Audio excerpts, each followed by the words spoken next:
Ladies and gentlemen, welcome back to the Indie Zone podcast. My name is Kathy.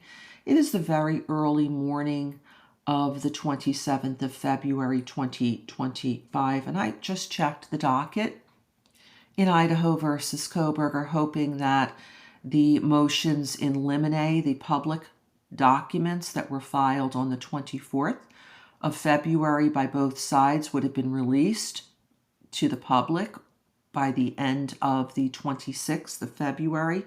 They have not been.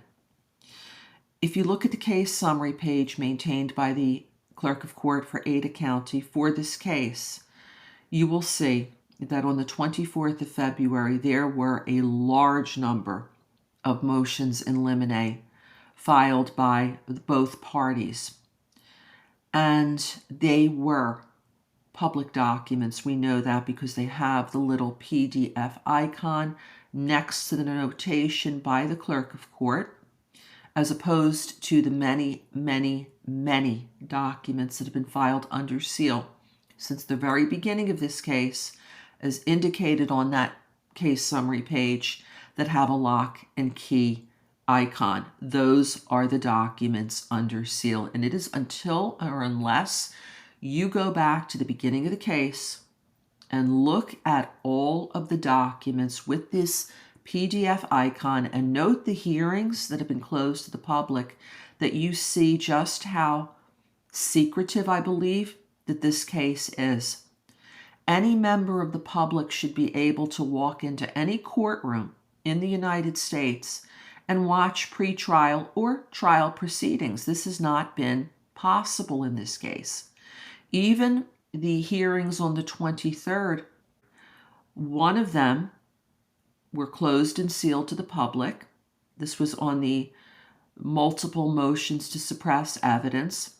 The rest of the hearings over the next 2 days, the rest that were held on the 23rd and the 24th, although they were televised to the public via the Ada County YouTube channel, members of the public, family members, could not go in and attend that hearing. That courtroom was closed.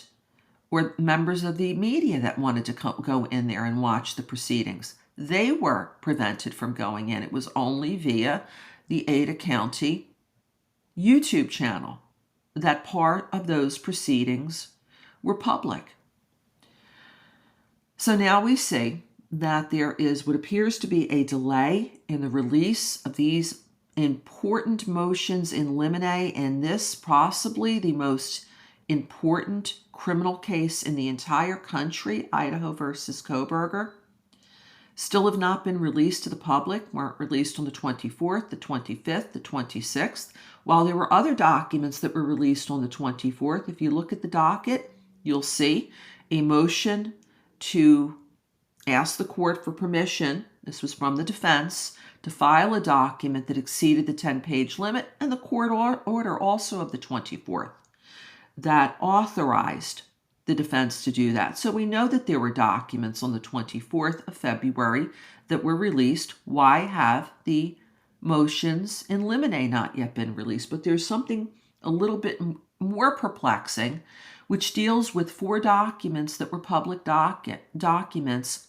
filed back on the 12th of February that still have not been released to the public. Now, over 2 weeks later, I'm speaking of the 4 subpoenas that you see on the case summary page, dated the 12th of February. 2 of them are described as subpoenas. 2 are described as subpoenas ducis tecum. We don't know who requested these subpoenas, what they're for, if they're for a hearing, if they're for something else.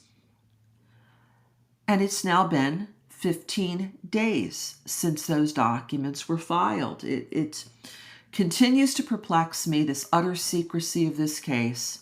So many things are filed under seal on top of the airtight non-dissemination order that's been in effect in one way or the other since January 3rd, 2023, the early days of this case. We'll continue to monitor the dockets regarding these motions in limine, and when they are released, we will report back to you. This is Kathy. Thank you for joining us here today.